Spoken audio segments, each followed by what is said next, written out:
Another discussion topic for Harry Potter, I think, would be the idea of class and the haves and the have-nots. For example, you would know Draco being pure blood and not Muggle.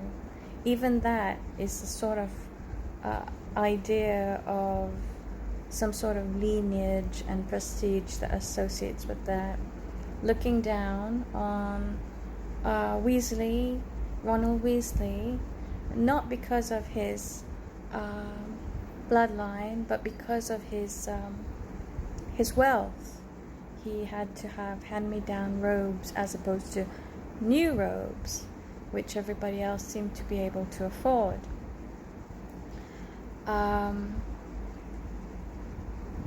you got that idea that people that served Lord Voldemort were feared and had some sort of monetary power from the tyranny of their spells that were actually forbidden.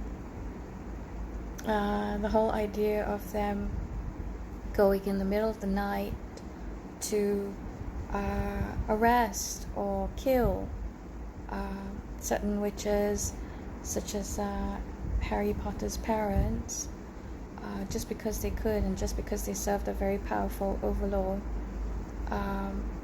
actually echoes how some states conduct those they fear some sort of challenge to their authority. It actually mirrors security legislation you will find in certain countries where they go in the middle of the night to hunt down people they suspect of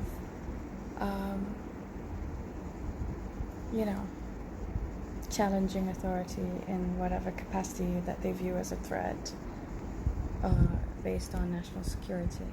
So that, to me, what Lord Voldemort did to Harry Potter's parents, and really jogged some memory of that vaguely happening in my country, and I'm sure it happens in other countries as well. And when I read it, I thought, wow, what an amazing way of telling kids that such things can happen.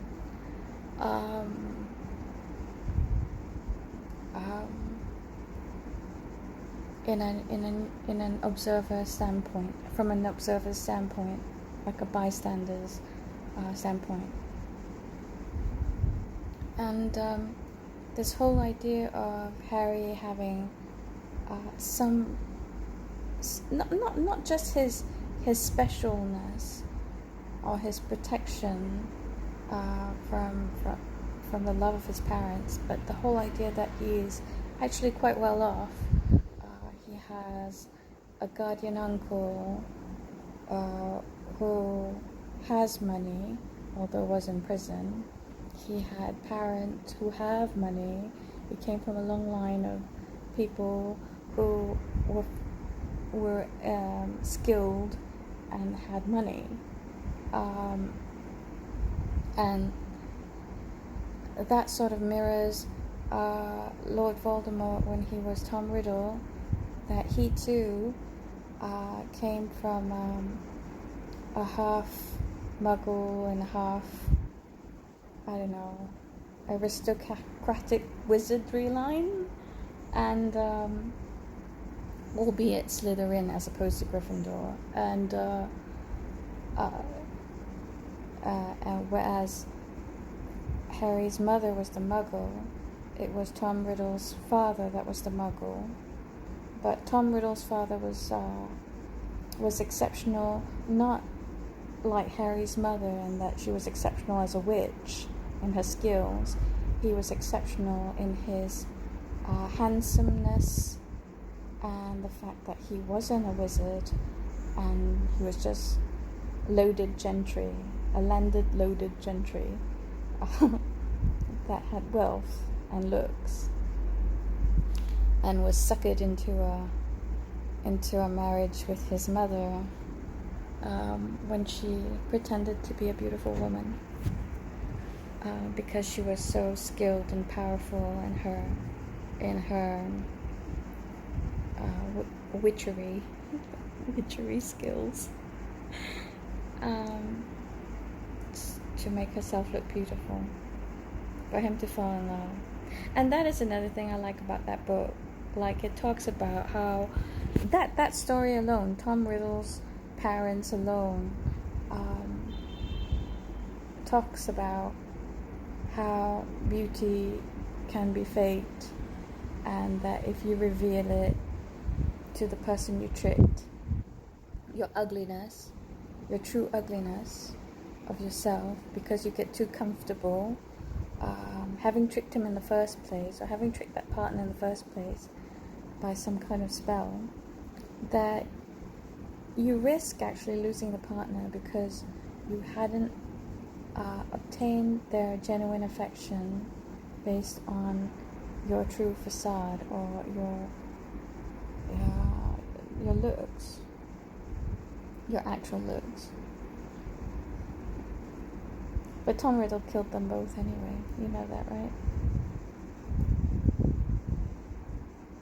Yep, he was upset with his mother, and he was upset with his father. I think he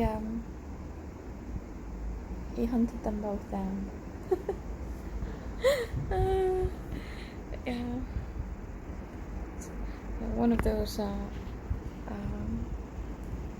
what do you call it? One of those scary moments when you realize that you can have a genius prodigy child who has these Kaiser Soze inclinations. Yeah, I shouldn't be laughing, really. It's not funny. Yeah, that's what makes him so terrible, that he could do that to his parents and other people's parents. No, right, the book is just amazing. Those series of books are just amazing. It's a true gift, really, to every single child on earth.